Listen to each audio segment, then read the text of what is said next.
Today I want to talk about a topic that makes people very angry and helpless. The hole in China's Social Security Fund. A hole in the Social Security Fund. It's getting harder and harder to fill in. The finances have become increasingly unbearable. First, let's establish a basic concept for everyone. Social Security Fund. I have always been in a state of being unable to make ends meet. Premium income is far from enough to support premium expenses. I will give you a chart of the final income of the Social Security Fund in 2022 released by the Ministry of Finance. You will understand after taking a look at it. The total income of Social Security funds in 2022 is 10.24 trillion. However, the actual premium income paid by ordinary people is 7,498.2 billion. The revenue from fiscal subsidies is 2.2944 billion. It accounted for 22.4% of the total income of the Social Security Fund.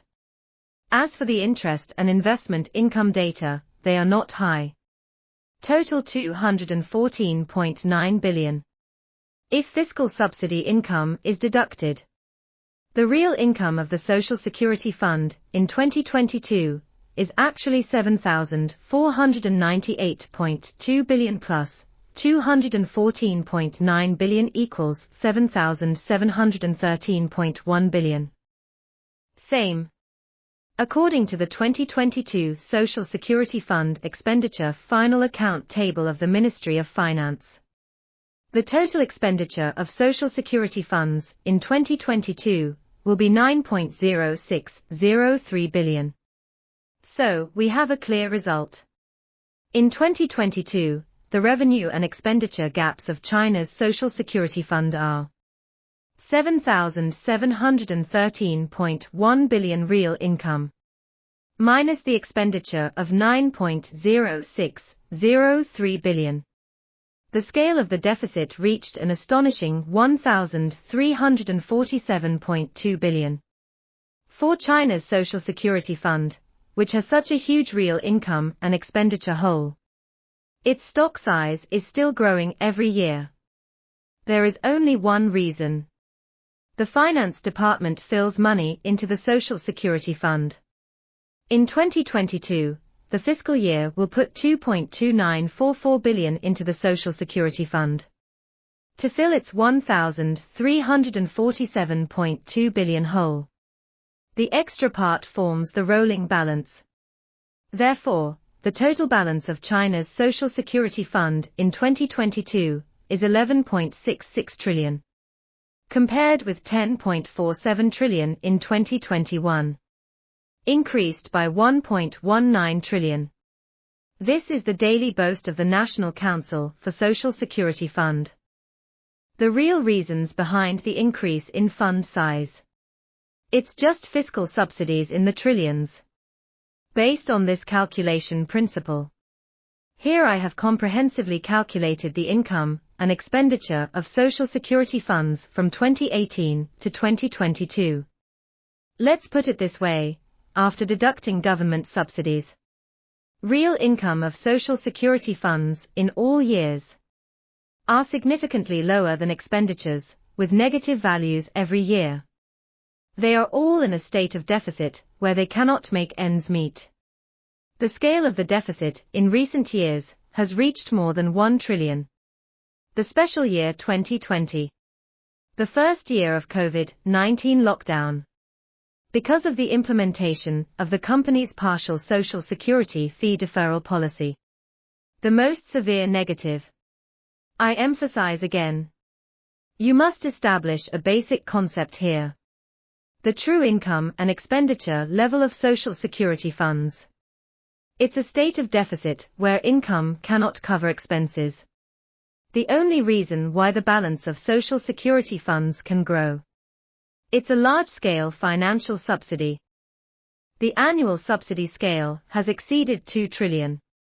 Once the finance stops this large-scale subsidy, then, considering that the Social Security Fund is losing more than 1 trillion yuan every year, It only takes 7 to 8 years. Can achieve the goal of clearing. Now, let's talk about the social security benefits of each level of people by category. Note that I use the word level here. That's not a wrong word. In China, social security benefits vary according to group level.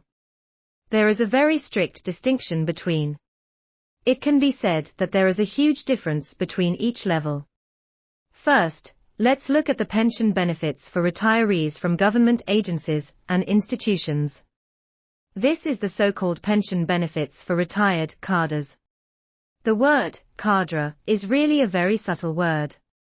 All Chinese people understand this word very well. But it is difficult to give it a precise definition. Retirement care for cadres. Have an independently run fund. Basic pension insurance fund for government institutions and institutions.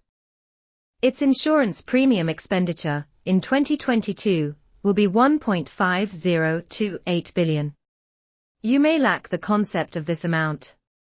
Let me calculate it in detail here. According to data from the National Statistical Yearbook, the total number of retired cadres in China in 2022 will be approximately 20.8 million. 1,502.8 billion, divided by 20.8 million, equals 72,000. That is, the pensions of cadres.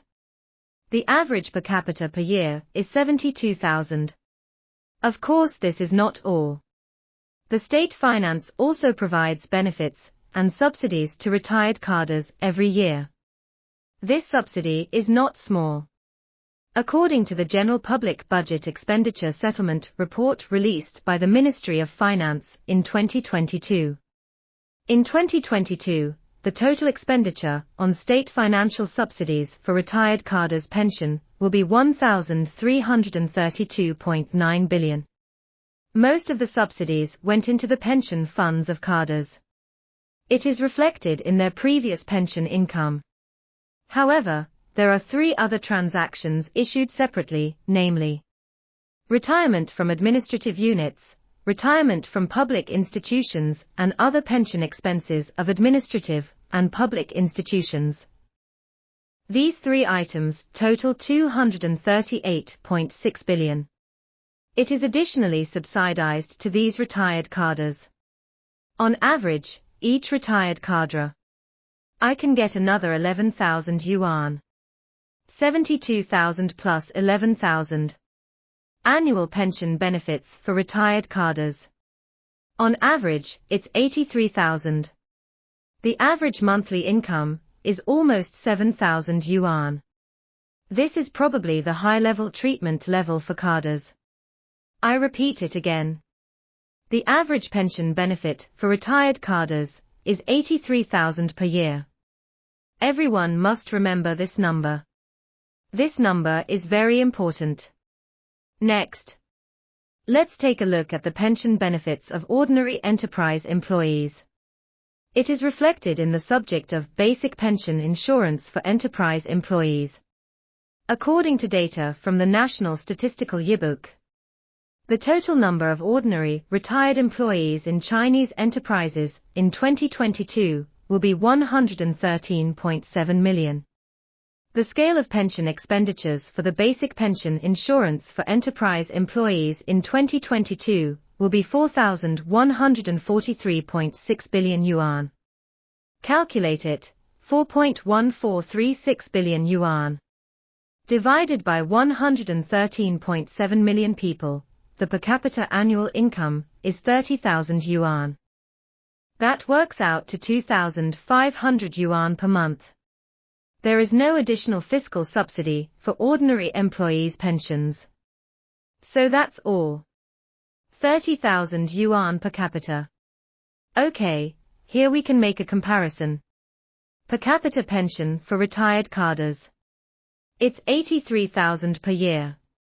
For ordinary retired employees, the annual salary is 30,000.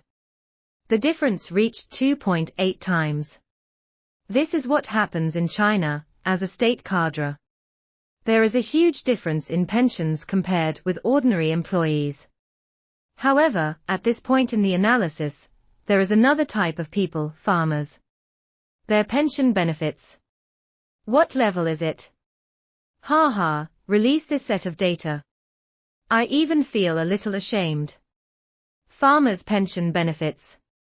Reflected in the subject of basic pension insurance for urban and rural residents. Although there is a word, city, in the name. But don't doubt. This subject is the pension insurance for farmers. According to the final accounts report of the Ministry of Finance, the pension expenditure of the basic pension insurance for urban and rural residents in 2022 will be 341.7 billion. Plus 53.4 billion for personal account expenditures. Equal to 395.1 billion. According to the annual report data of the Ministry of Human Resources and Social Security. The actual number of people receiving basic pension insurance for urban and rural residents in 2022 will be 164.64 million. Calculate it, 395.1 billion. Divided by 164.64 million people, the per capita annual income is 2,400 yuan. Yes, you read that right. It's exactly 2,400 yuan. Spread out every month, it's 200 yuan. Now we can do a comprehensive comparison. 3 major classes of people in China. First level, retired cadres. The monthly pension per capita is 7,000 yuan. The second level, ordinary urban retired employees. The monthly pension per capita is 2,500 yuan. The third level, elderly farmers. Monthly pension is 200 yuan. Their respective numbers are, retired cadres. 20.8 million people. Ordinary retired employees in urban areas, 11,370. Elderly farmers, 164.64 million. I hope everyone can freeze the picture on this page. Take a good look at this set of data. Only by understanding this set of data. Only then can you truly understand. Obviously, the pension benefits and medical benefits of ordinary people are very poor. But the Social Security Fund has suffered a huge deficit in the trillions. What exactly is going on? Where is the deficit? As well as why there will be a large-scale investigation into the issue of underpayment and underpayment of Social Security fees by private enterprises in 2022. Why will the Social Security payment standards for ordinary Chinese people be raised on a large scale in 2023? The answer is very clear. The Social Security fees you paid. Most of them will become welfare benefits for retired cadres. Nothing more than that. This is China. Only native-born Chinese. Only in this way can we understand China.